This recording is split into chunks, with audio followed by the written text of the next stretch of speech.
President Marion, Rotarians and guests. Could I ask Jeff Shaw to stand, please? Jeff, I understand you have a starring role in Peter Jackson's blockbuster Mortal Engines. Could you like to tell us about that, please? Well, if you look at the last scene, and you can look for about half a second, you'll see me on the left-hand side of the screen. There's a lot for 5 days' work. But all I can tell you is if you think you're eating well here, go on a film set. You don't want to do more than 5 days, otherwise you come off as cargo. Thank you, Jeff. That's worth a fine. Right, could I have those members who joined the Rotary Club of Wellington in 1986 or before?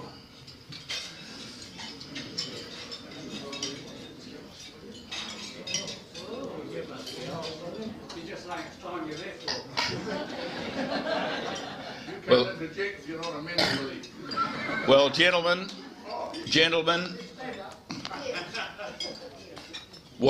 what you're about to hear you will be very familiar with, so pay up early. I joined Rotary in 1987. It was 1 month. You can sit down, fellows. It was 1 month after the share market crash. There was a sombre mood in the club. In those days, there were no women members. It was a male-only club. It was rather an exclusive club, and we were affectionately known as the Checkbook Club. There was a smattering of high-powered CEOs in the club at the time, as all the head offices were still in Wellington at that time. And we had the CEOs of the Todd Corporation, BNZ, Mobil, BP, Mackenzie's, Phillips Electrical, IBM, James Smith's, Ministry of Works. We had the captain of the Salvation Army, and we even had the dean of the Anglican Church. So we had power, influence, and God on our side. We met in the old town hall annex, and it could take about 100 to 120 members. And I remember the long trestles that we used to sit behind, which sat about 8 to 10 members. The president's table was always on a stage, elevated above the rest of us, and the president normally had 7 to 8 guests on his table. And it was a hell of a job for the person organising the guests and members to make sure they had a full roster. In those days, there was no credit in the club. You turned up for the Rotary meeting on a Monday, and it was cash only.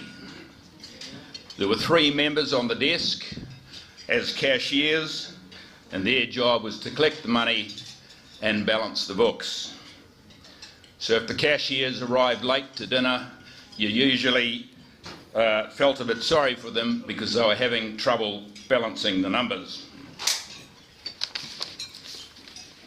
The catering was done by one Offo Tiefenbacher, who operated from the old overseas terminal. He catered for most of the weddings in the city and all the winter balls that were paramount and very popular in the 1970s and 80s. As we met on a Monday, I sensed that what we were served on many occasions were leftovers from Saturday night. It was always a 3-course meal, table d'hôte, with the courses served by a team of waiters dressed impeccably in white with black aprons. Meals were passed down the long tables until everyone on the table had their meal, conveyor belt style, and that meant once everyone had been served, that was a signal to start eating. The main meal consisted of 2 slabs of meat, 2 veggies if you were lucky, and a sprinkling of potato. Bad luck if you were a vegan or a vegetarian. In those days we had Rotary songbooks. Rotary opened with 3 songs from the Blue Rotary songbook. The only songs that I can remember were It's a Long Way to Tipperary and Camptown Races. The quality of the singing depended on whether or not the organist turned up. If Peter Avery was in attendance, we had a superb performance from the singing department. Business was conducted very formally. There was no interjections from the floor tolerated. So Peter Cullen and William Somerville would have been in trouble in those days.